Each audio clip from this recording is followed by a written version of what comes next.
tribo de Aser está conectado à hierarquia de principados. Tá? A Sefirot é Netzach, que significa vitória. O nome da tribo de Aser significa feliz, abençoado. Né? Quando Jacó abençoou seus filhos, ele disse: Aser, o seu pão será abundante e ele motivará delícias reais. Está em Gênesis 49 ao 20. Mais tarde, Moisés abençoou a tribo, dizendo: Bendito seja Aser entre os filhos de Jacó. Agrade a seus irmãos e banhe em azeite o pé. Sejam de ferro e de bronze os seus serrolhos, e como os teus dias durará a tua paz. Deuteronômio 33, 24 a 25. Lavar os pés em óleo era um símbolo de prosperidade. E a declaração de Jacó de que a comida de Aser seria abundante indica que Aser possuiria terras férteis. Tá? Também ligado, por exemplo, a fazendeiros, a pessoas com muita prosperidade em tudo aquilo que vão pegar para fazer. Aser também foi uma das 6 tribos escolhidas para ficar no Monte Ebal e proferir maldições. Tá? Está em Deuteronômio 27, 13. Quando a gente fala proferir maldições, é exortações daquilo que as pessoas não devem fazer, tá? Se elas saírem da vontade de Deus. Né? Com essas maldições, o povo prometeu a Deus que se absteria de se comportar mal. Uma das maldições era: maldito aquele que desprezar o seu pai e sua mãe. Olha que interessante. Deuteronômio 27, 16. Outro também era: maldito aquele que fizer o cego errar o caminho.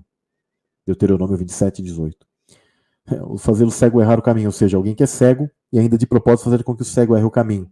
Isso aqui a gente pode também tomar completamente pelo contexto espiritual de pessoas que podem fazer alguém se equivocar no seu caminho, sendo ela cego. Né? Por isso que a Escritura fala dos cegos guiando os cegos.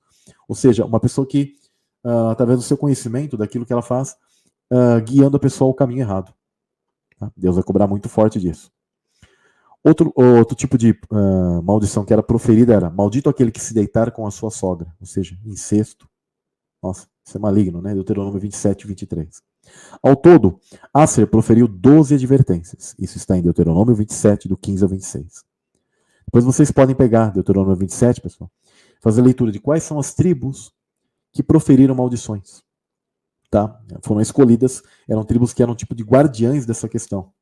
Ou seja, a gente consegue entender que há certas hierarquias celestiais que elas faziam um tipo de cuidado e elas advertiram, né, a todos nesse âmbito espiritual daquilo que elas não deveriam fazer. Tá? Apesar de todas as bênçãos, a tribo de Aser, ela não foi capaz, como sempre tem os defeitos, né, de expulsar os cananeus, e os asseritas continuaram no meio dos cananeus que habitavam na terra, porquanto não os expulsaram. Isso está em Juízes, capítulo 1, do 31 ao 32. No tempo de Débora e Baraque, Aser se assentou nas costas do mar e repousou nas suas baías, em vez de se juntar à luta contra Jabim, um rei cananeu. Juízes 5 ao 17. Tá?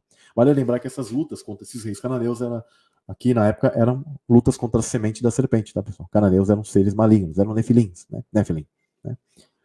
Nascidos em corpos humanos, né? Que a Bíblia ela mandava matar assiduamente. Por quê? Porque eram seres malignos, tá?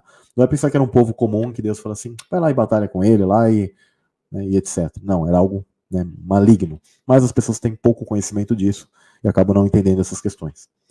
Dando continuidade, essa falta de ajuda para seus companheiros de tribo pôde refletir falta de confiança em Deus, falta de esforço e até mesmo medo do inimigo.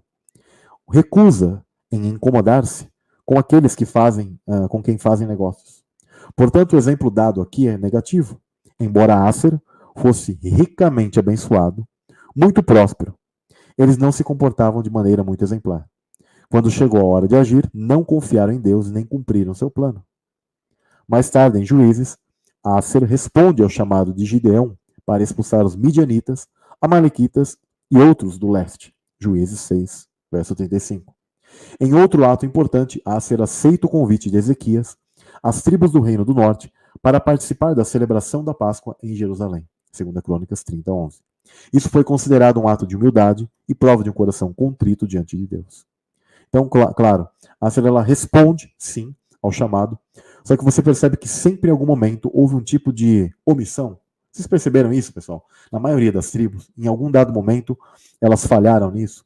Isso já mostra que espiritualmente faz sombra à história das tribos celestiais, ou seja, das hierarquias celestiais, das quais todas elas tiveram algum tipo de defeito, ou foram muito violentas, ou elas foram omissas em algum momento, covardes em algum outro momento.